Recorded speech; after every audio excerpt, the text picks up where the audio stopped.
Сегодня я начинаю первый раз, кстати говоря, презентирую свою книжку «Ностальгия по-настоящему». Такую идею мне предложили вчера в библиотеке Белинского, за что я очень благодарна. Потому что об этом мечтала, о том, что надо было бы эту книгу презентировать, потому что она довольно такая практичная книга.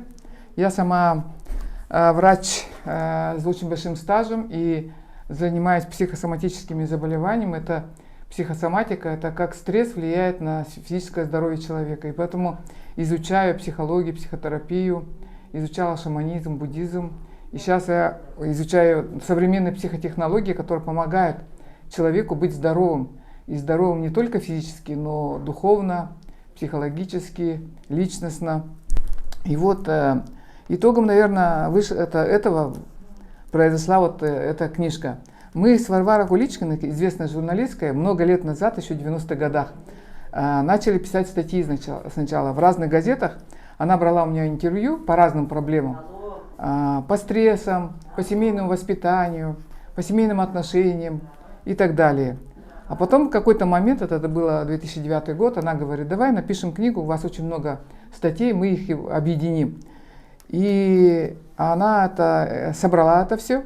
И у нас получилась такая небольшая книга из 5 глав. Причем темы такие были, как настройки на счастье. Настройки на счастье — это когда, в общем-то говоря, человеку очень сложно и трудно. Он может просто открыть эту книжечку и посмотреть и прочитать ее. И я сама поймала себя на том, что когда мне трудно, если я открою эту книжку на какой-то странице и просто прочитаю, что ищите лучшее, то мне становится легче. И тут объясняется, почему нужно искать лучшее.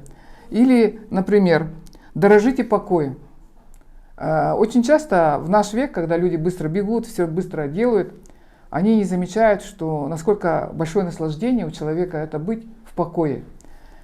И я тогда подумала, и сейчас я думаю, что эту книжку нужна всем. Она пусть настольной книгой будет, потому что мои пациенты, которые приходят, они покупают эту книжку, потом очень благодарят и говорят, что у них на тумбочке она лежит. Это первая глава, это настройки на счастье. Потом идет секреты семейного счастья. Я семейный психотерапевт, закончила институт психотерапии, у меня второе образование психологическое. И поняла, что у нас больше половины разводов. Почему так происходит? И тогда я стала изучать, что чаще приводит к разводу. К сожалению, чаще приводит к разводу это алкоголизм. Я еще и врач-нарколог, занимаюсь проблемами трезвости, алкоголизма. И дальше уже, конечно, и самое главное, наверное, что люди не умеют общаться. Просто не умеют общаться. Когда человек, например, муж устало приходит, жена может на него как наброситься, все проблемы на него скинет. Нет, чтобы сначала покормить его, радостные новости сказать и так далее. И вот по семейному воспитанию, по семейному счастью, да, секреты какие. Оказывается, в семье необходимы принципы, какие специальные принципы, и у каждой семьи должна быть определенная цель.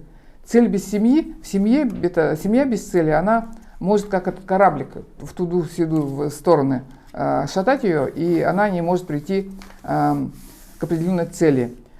Но самое главное, конечно, это воспитание детей в семье, это цель. И очень интересное для меня самой было открытие, это что семья — это экономическая база. Вот обязательно дом, кухня, даже вот то, что машина и так далее. Потому что это база для дальнейшего развития ребенка. Если у ребенка крыши не будет и еды, он развиваться не будет, и мы нормального ребенка воспитать не сможем. Об этом почему-то люди, с одной стороны, некоторые много сильно думают, забывая о духовных аспектах воспитания, а с другой стороны, наоборот. Вот поэтому здесь как раз есть о принципах семейного счастья, видеть цель, развивать дух и любить. Любовь — это самое главное, конечно, в семье.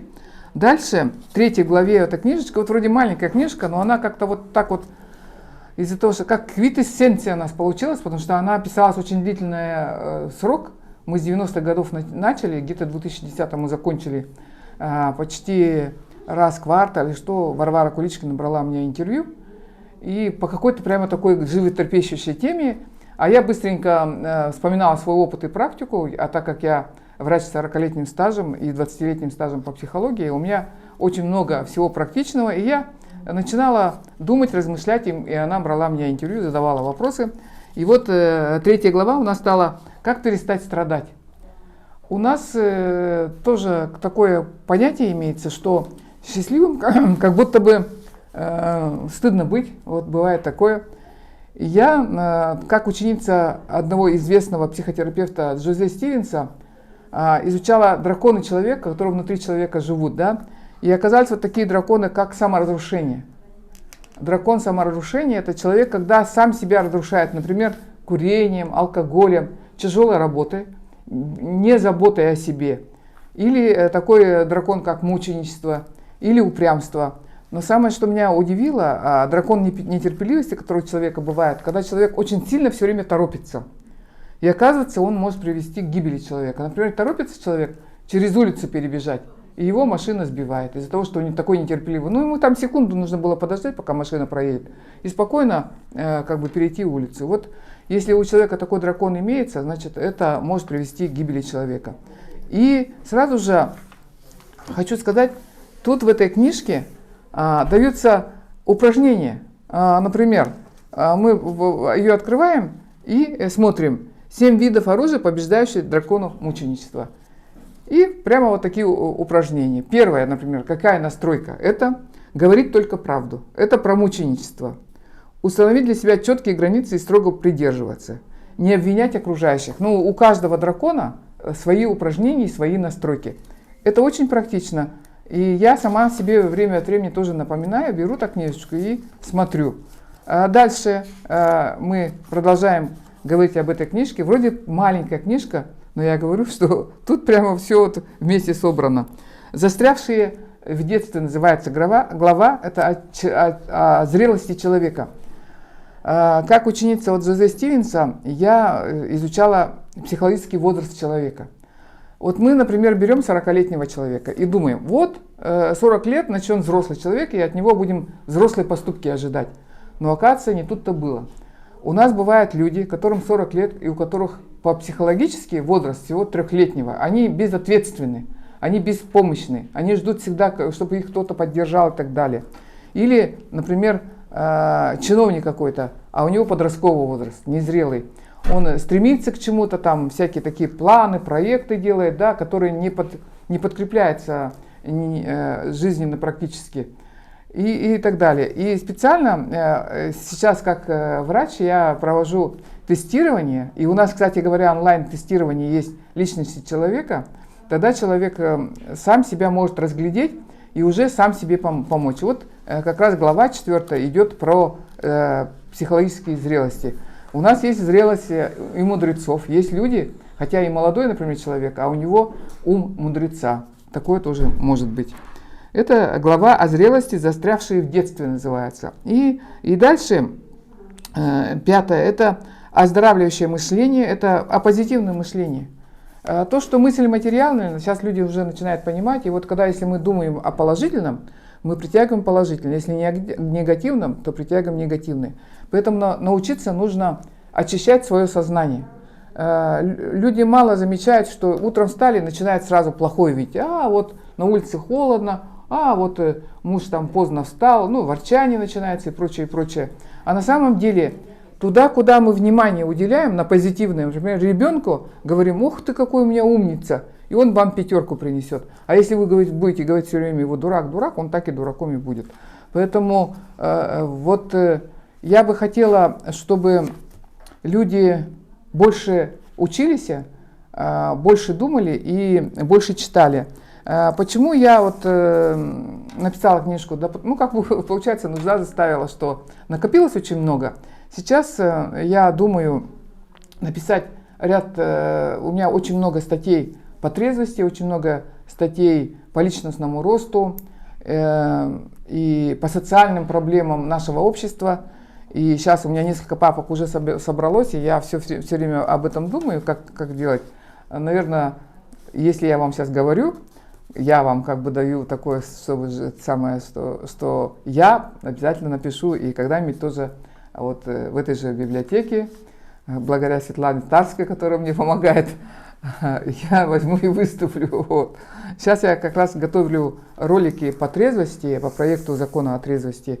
По 7-8 минут выступаю в Ютубе, там у меня тоже есть такая страничка. Вот. Это вот про книгу. И что еще я хотела бы сказать. Я, конечно, пожелала бы, чтобы в библиотеку побольше народу было, чтобы читали, чтобы занимались. Недавно я давала интервью российскому журналисту и сказала, ну вот там как раз я поняла, что книги меня сделали. Я из маленькой, это небольшой деревни Иня Халёкинского района. Там была небольшая библиотека, и там только небольшая сельская школа. И где я там, у кого я бы научилась, и чему бы научилась, кружков никаких там не было. И я читала книги. И вот благодаря этому у меня высшее образование по медицине, у меня благодаря этому я могу, оказывается, писать даже книжки. И я благодарна очень книгам. Недавно была день, вчера, книгодарения, вот я приходила сюда, эти книги тоже подарила в библиотеке Белинского, но я дарю книги очень многим библиотекам, и рядом со мной, с моим домом, на Маяковского есть библиотека «Маяк», сейчас она называется, а так «Школьный мир» называлась, а мы просто ее звали библиотека на Маяковского. Я подарила там более 1000 книг, потому что я считаю, что книги могут человека сделать счастливым и успешным. Ну вот на этом я, наверное, закончу. И я пожелаю, чтобы вы читали побольше. Я пожелаю вам счастья. Как врач я желаю вам здоровья. И благодарна работникам библиотеки. Это очень благородная специальность. Очень благородная. Спасибо.